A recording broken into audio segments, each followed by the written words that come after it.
সামাজিক যোগাযোগ মাধ্যমে ছড়িয়ে পড়েছে 100 কোটি টাকার ক্লাবে ঢুকতে যাচ্ছে বরবাদ। এই তথ্য ঘিরে নেটিজেনেরা জানাচ্ছেন মিশ্র প্রতিক্রিয়া। প্রশ্ন হচ্ছে, সত্যি কি 100 কোটি টাকার ক্লাবে বরবাদ ঢুকে পড়েছে? আসুন সেই তথ্য আজ আমরা জানার চেষ্টা করি। এই তথ্য জানার আগে জেনে নিই বাংলা সিনেমার বাজেটের আদ্যোপান্ত। গত কয়েক বছর ধরে বাংলা সিনেমার বাজেট বেড়েছে ক্রমাগত। এবার ঈদ উল ফিতরে মুক্তিপ্রাপ্ত 6 সিনেমার মোট বাজেট ছিল 26 কোটি টাকা, যা ছাড়িয়ে গেছে আগের বছরের সিনেমার বাজেটকেও। আগের বছর আলোচিত 6 সিনেমার মোট বাজেট ছিল প্রায় 22 কোটি টাকা। যদিও আমাদের পার্শ্ববর্তী দেশ ভারতের সিনেমা ইন্ডাস্ট্রির তুলনায় এই বাজেট যৎসামান্য। ভারতে এখন 1000 কোটি টাকার বাজেটের সিনেমা নির্মিত হয় এবং সিনেমাগুলো বেশিরভাগ ক্ষেত্রে সেই অনুযায়ী ব্যবসা করে। যেমন 2027 সালে রণবীর কাপুর এবং সাই পল্লবীর রামায়ণ সিনেমা মুক্তি পাবে, যার বাজেট নিয়ে চলছে নানা গুঞ্জন। জানা গেছে এই সিনেমার বাজেট 1200 কোটি টাকা। ভাবা যায় এই বাজেটে সিনেমা নির্মাণ ঢালিউড ইন্ডাস্ট্রির জন্য এখনো স্বপ্ন। আমরা এখনো স্বপ্ন দেখি আমাদের সিনেমা কবে 100 কোটি টাকার ক্লাবে প্রবেশ করবে। তবে আশার খবর হলো এই স্বপ্ন মনে হয় দ্রুতই পূরণ হবে। এবার আসা যাক বরবাদ সিনেমার প্রসঙ্গে। এই ঈদ উল ফিতরে বরবাদ দর্শকদের মন জয় করে নিয়েছে। অধিকাংশ দর্শকের মতে সিনেমার ভিজুয়ালাইজিং, স্টোরি টেলিং ভালো ছিল, আর শাকিব খান এবং ইধিকা পালের অভিনয় ছিল অনবদ্য।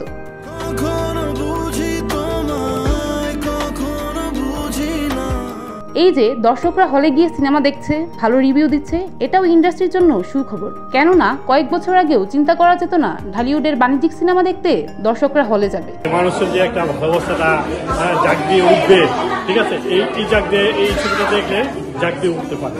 শাকিব খান তো অবশ্যই আমি শাকিব খানের মুভি দেখেছি এন্ড ভালোই লেগেছে একদম। মানে যেহেতু ফার্স্ট টাইম শাকিব খানের আমি বাংলাদেশের সুপারস্টার হিসেবে আমার আরো আগে দেখা উচিত ছিল। আমি ছবিটা আরেকবার দেখেছিলাম, আবারও দেখতে আসছি, সবাই মিলে এনজয় করবো। ছবিটা খুব ভালো ছিল। ভায়োলেন্স মুভি তো ভায়োলেন্স হতেই হবে, এই ভায়োলেন্স জিনিসটাই ভালো লেগেছে, ভালো লেগেছে, অনেক সুন্দর ছবিটা। ভাই এটা শাকিব খানের লাইফের সেরা মুভি হয়েছে। বরবাদ হয়ে গেছে ভাই আমরা। বরবাদ সিনেমা মুক্তির প্রথম 20 দিনেই টিকিট বিক্রি থেকে আয় করেছে 50 কোটি 82 লাখ টাকা। এমনটা দাবি করেছে প্রযোজনা প্রতিষ্ঠান রিয়েল এনার্জি প্রোডাকশন। গত 19 এপ্রিল প্রযোজনা প্রতিষ্ঠানটি তাদের ফেসবুক পেজে এই তথ্য জানায়। সম্প্রতি নতুন তথ্য অনুযায়ী বরবাদ 62 কোটি টাকা আয় করেছে, যা এখন পর্যন্ত ঢালিউড ইন্ডাস্ট্রির জন্য সর্বোচ্চ। এর আগে শাকিব খানের সিনেমা তুফান 10 কোটি বাজেটে নির্মিত হয় এবং প্রায় 56 কোটি টাকার ব্যবসা করে, যা ছিল ঢাকাই সিনেমার জন্য একটি রেকর্ড। এই ভালোবাসা অব্যাহত থাকলে এবং যে চিত্র আমরা দেখছি দেশের বাইরে যেখানেই যাচ্ছে সেখানেই কিন্তু বরবাদ জোয়ার বয়ে, মানে ভালোবাসায় সবাইকে বরবাদ করে দিচ্ছে। এই ভালোবাসা অব্যাহত থাকলে দেশ বিদেশের বাঙালিদের মধ্যে, বাংলাদেশিদের মধ্যে ইনশাল্লাহ আমরা এই 100 কোটির ক্লাব কোনো একদিন আমরা বলবো যে ভাই 1000 কোটিতে তো পৌঁছে গেছে। এবার সেই রেকর্ড শাকিব নিজেই ভাঙতে চলেছেন। প্রযোজকের ভাষ্য অনুযায়ী বরবাদ 100 কোটির ক্লাবে প্রবেশ করতে পারে। তো শাকিবিয়ানরা যারা এই সিনেমাটার জন্য এত কিছু করলো, সবাইকে অনেক অনেক ধন্যবাদ।